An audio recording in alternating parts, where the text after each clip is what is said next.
You're listening to 4CRB's interviews and talkback series. Welcome to the studio, welcome to the microphone, Supreme Court Judge David Ashton Lewis. Well, thank you for having me, as always, and welcome to everyone listening to the show. So if you've been listening over the previous weeks, we have been walking through the foundations or the fundamentals of democracy and gone right back to the beginning. We've talked about Aristotle, we've talked about Plato.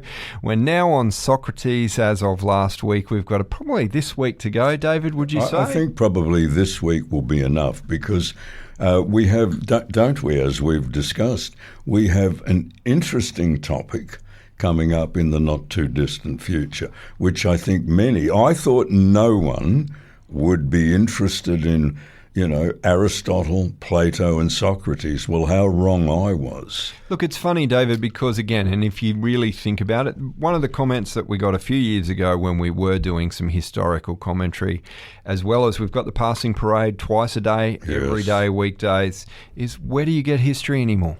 No, you're right. You don't, because there's an arrogance in both academia and in just general society. There's nothing the past can teach us. Oh, dear. I know, oh, dear. And oh, dear. You will remember what I say about Cicero and about Sir Edmund Burke.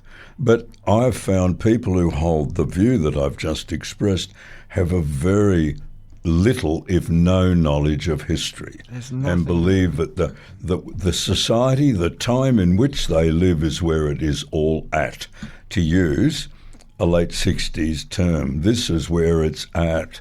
Well, we've only got to where we are today by coming from the past, but most people do not appear to be interested to know what happened in the past. What I often find is that as I was growing up, they started taking history away from secondary education. Right. And at the end of the day, I probably wasn't as interested in at that time. I liked dinosaurs, I liked Rome and Greece and so forth. But on the flip side of the coin, as I've become older, I've become more of a student of history and my readings have deepened. But it's funny how you look at all of these things and what's once transpired can be found in the face of today.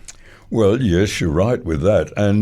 But you're quite an interesting science-based person because I've known you for 15 years, and you clearly, were drawn to physics, chemistry, calculus and applied mathematics, pure mathematics, engineering, sure, which you've got to be strong in the math schools for engineering. But you've also, though, as over the years I've come to see, you have an abstract interest in, where we are today. Why are we like this today? And is it good? Is it bad? Is it indifferent?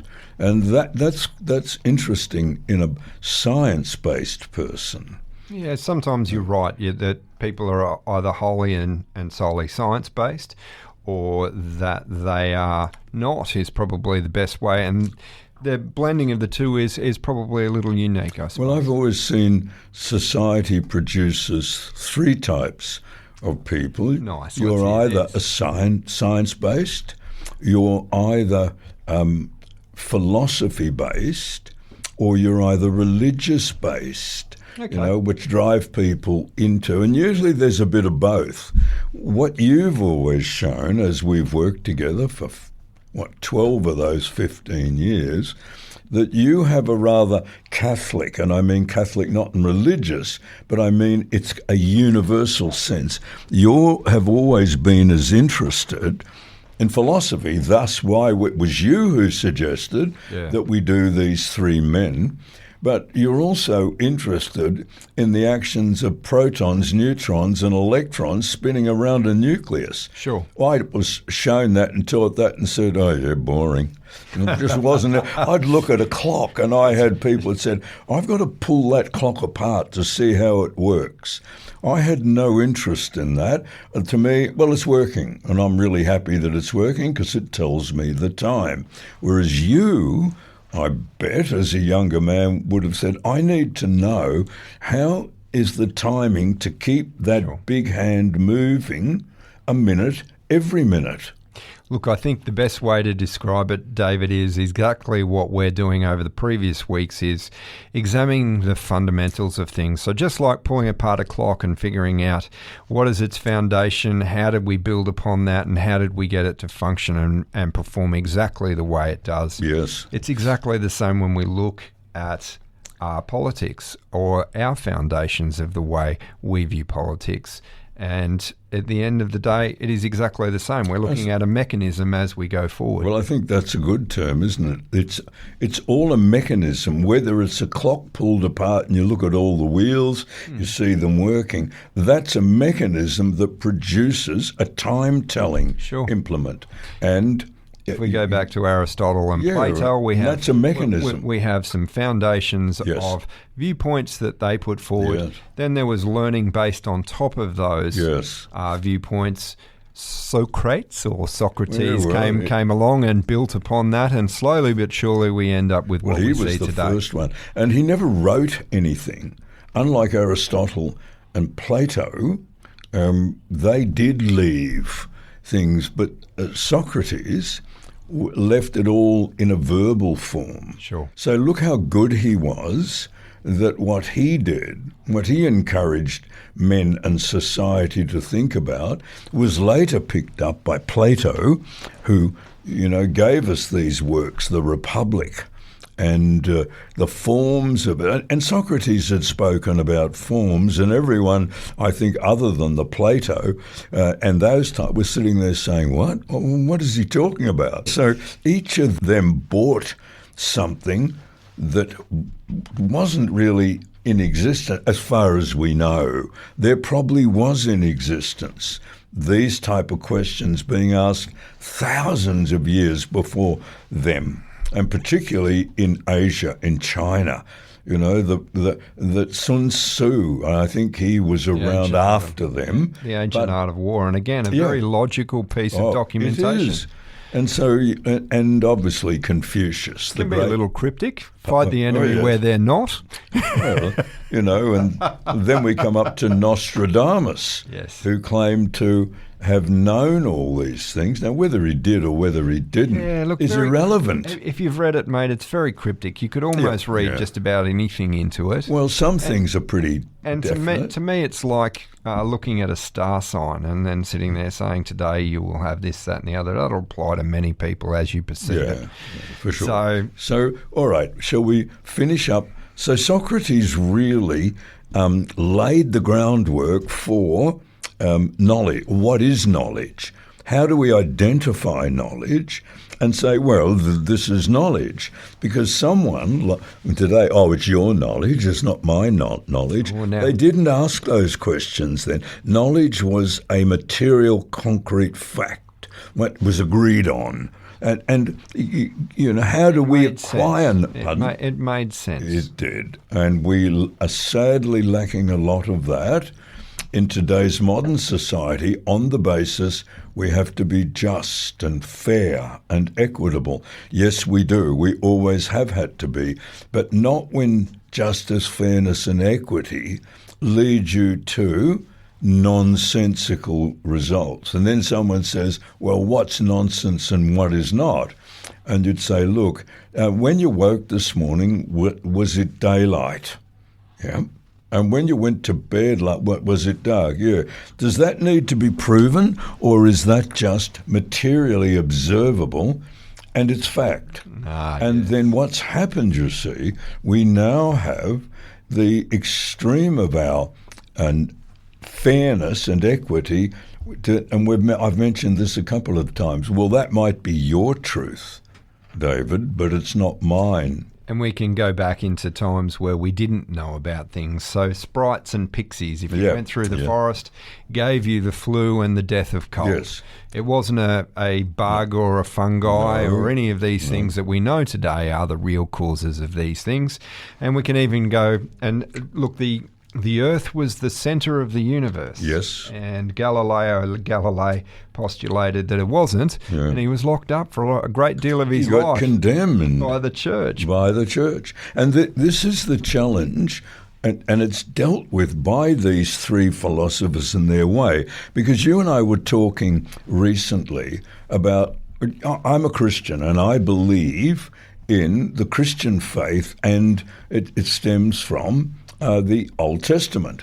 Now, I remember years ago thinking about Moses and the Ten Commandments and thinking one could easily say it's a con, because what was happening at the time of Moses in these Jewish tribal societies, everyone was doing everything wrong, stealing wives, committing adultery, stealing animal stock, and bearing false witness, saying, oh, he did it, not me, and then finding people who would support that. So upright people within those communities, and I'll focus on Moses, said, you can't do this, you must not do this. I mean, obviously, committing adultery was a major cause of war and fighting. Someone stole my wife. Yeah, sure. And then if a woman found that her husband murdering, stealing, was misbehaving, that caused terrible ructions in the community. So Moses had tried to say to people, don't do this. We have to follow certain tenets. And everyone probably started saying, well, Moses, who are you? I mean, who set you up? So very smartly, if you're an atheist, could have been, well, he disappeared for a while. He went up into a mountain. He got 2 stone tablets and he carved in 10 commandments, came down and said, okay, thou shalt not kill, thou shalt not commit adultery, thou shalt not bear false witness, thou shalt honour your father and mother, and so on. And when someone then said, oh, Moses, go away, who are you? Moses said, well, it's not me saying this, it's God, Jehovah. So while I can see the merit and the logic in what you've just had to say, and that those set of circumstances do fit a potential set of facts, yes. What about the faith-based point of view? And so the materialist man, like Marx, Lenin, Sverdlov, and others long before them, who took the view, that's rubbish, this is all man-made. And up until the 19th century, you ran a huge risk saying it was rubbish. You could be put to death for blasphemy. But finally, there is this group, this writing saying, no, it is rubbish. There is only one thing, and that's the science of man and society. Well, you could say to Marx today, but what about the abstract side to man? Because what had me believing was not the material side of me, but it was the abstract side of me. No, there has to be more. You know, when I observe the world around me, did it all happen by accident? Like I think as Thomas Aquinas wrote, it came after him, so I've forgotten who said this. If you take a pocket watch and you open it, you break up every piece, the little wheels and everything, and you drop them. And, and they land all put together again. And thus you have the pocket watch. Now, the chances of that happening, say the abstraction philosopher, is impossible. It had to have been made by a maker.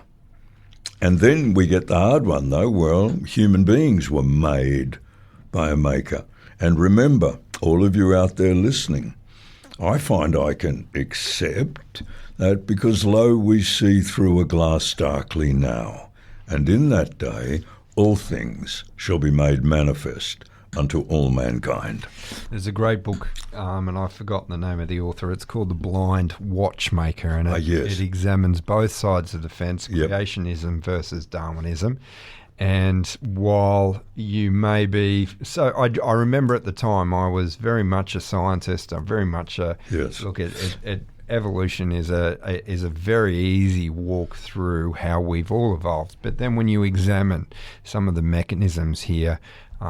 design really has a fair look at the thing. I think it talks about the echoacoustic nature of a bat finding its prey, or Yes. negotiating flying in a dark night space. And not hitting anything. And not hitting anything. Yeah. How can this be an evolutionary trait? Yeah. It must be something that's by design. Now, again, both have merit. It They still do. comes down to your point of view on the does. on the book. It does, and that's why religion, throughout certainly the life of Western man, certainly in the last 400 years, has either been absolutely hated as repugnant hocus pocus, or no, it does tend to answer those things at the moment which cannot be answered.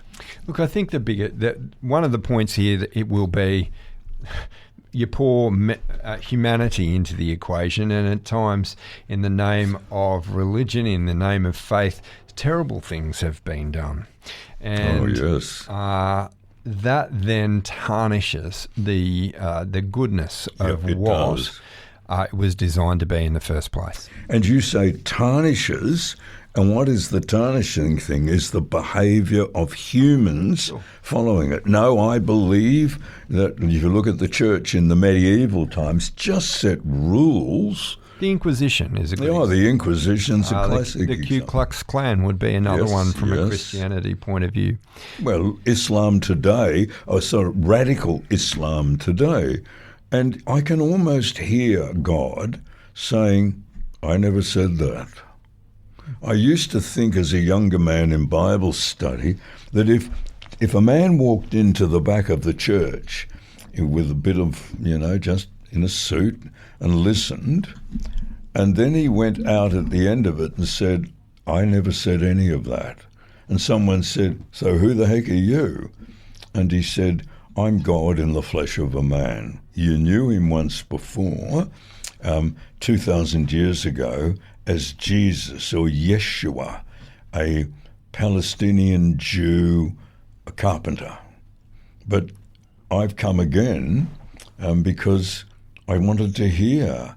And what I hear in these things called churches, synagogues, mosques, about what I supposedly meant, you can repeat words, but you've got to, did I ever say those words? If you accept that I did, what did I mean by those words? And I think that's the point, David. You've got to think through the ages and translations, rewrites, Yes. people transcribing. Has the meaning been slowly but surely modified? Yes, yeah. But again, the book is so important, it may very well not have been. Well, it is important, and when you say modified by modern science and modern findings, but then you're always left with the question, is that right? The arc of... The Reformation would be a modification. Yes. So... Well, the Reformation was let's get more modern and apply it. The Counter-Reformation was the attempt of Rome to turn it back to what it was. Now, you realise in life you can never go back. Look, it's got to be relevant to society yes. as it evolves. If it becomes, that's the old world, well, people won't subscribe. No, they won't. And that's why the hard task today is how do we relate what are primarily fundamental, uneducated, childlike thinking to being as relevant today as it was when we weren't as scientifically educated. And I always found help in, well, science didn't create God and science won't kill God. If I'm a believer, and I am, God created nuclear physics. God created everything that is yet to be discovered. So you've got to find a way to still find, if you're a person of faith, to still find God in the most, travelling at light speed or modern medicine. Yes. And I think I've said this once before. I was in a Bible youth group when I was 22, 23, and there was a young English, he'd come out to Australia to minister, not that he thought Australia was poor, but he was taken up by the Spirit, go out into newer countries, and by your life and by your words, be a light. And he did. And he got really sick with appendicitis. And and we would hear him at night writhing in pain.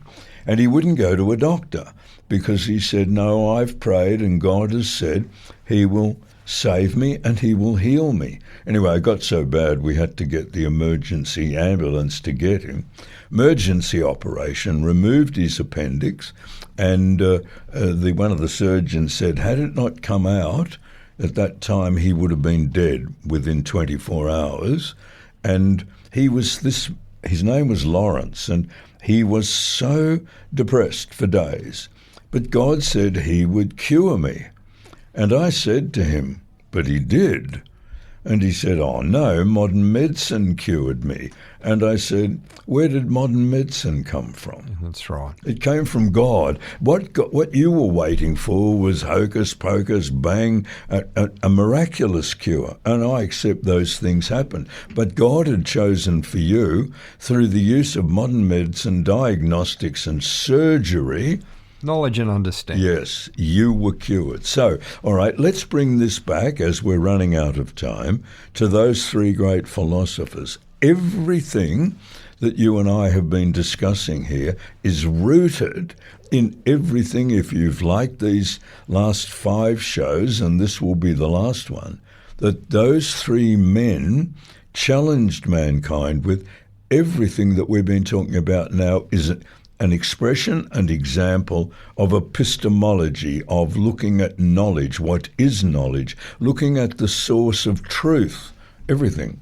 Look, I think it's a culmination of all and who and what we are, I think. Yes.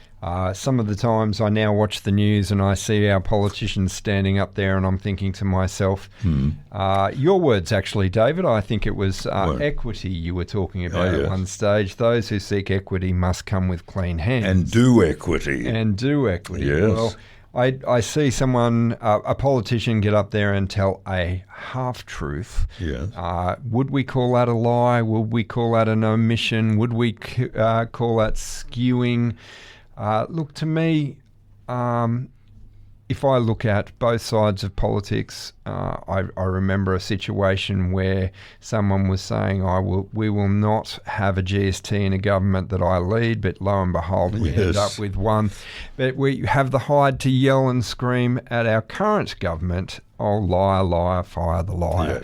Yeah, So, look, I get it. If you do challenge them off air or in a private forum, it is, oh, look, we need to challenge. We're here to keep the government honest. This is our job. While that may have happened in the past, it is all about the now.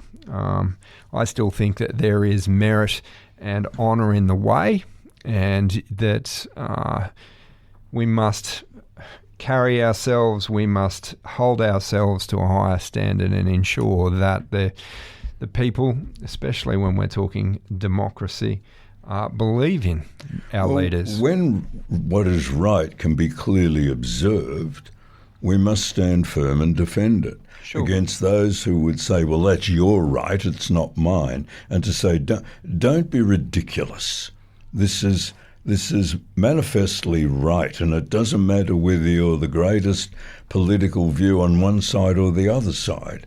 For instance, the sun will rise in the morning. That can't be debated. And I think if there's one takeaway from this discussion, even though I love the term epistemology, yes. it is measuring whether it is a truth or whether it is a belief. And I think that is key in the understanding of exactly what we're measuring today. Yes. Well, in the past, once truth was decided, it just surpassed everything. And your belief, if it didn't accord, was, well, you better accord. But we've now moved in our lifetime to belief. Well, I believe this. And look, I, being still a sitting judge, do you think I don't come across regularly people asking me, what do you think of the justice system today? Now, I've made clear there are aspects of it that I find reprehensible and I find uncomfortable. But it is the justice system of today. And it's now moved so much that you have young socialists saying, and we've touched on this before, that I will always obey laws that I agree with. I will not obey a law that I don't agree with. And that's losing sight of, but we live in a society under the rule of law, so if you don't agree with it, change the law. Because if you're going to say, no, I will only half follow the rule of law, those things which I believe in. And there is a socialist mayor of New York now. He's about 32, 33, and his name is Mamdani, and he's a Muslim. And I watched him about 2 nights ago saying exactly that. Because the Supreme Court of the United States ruled that up to 300,000 illegal immigrants into the United States were to be deported.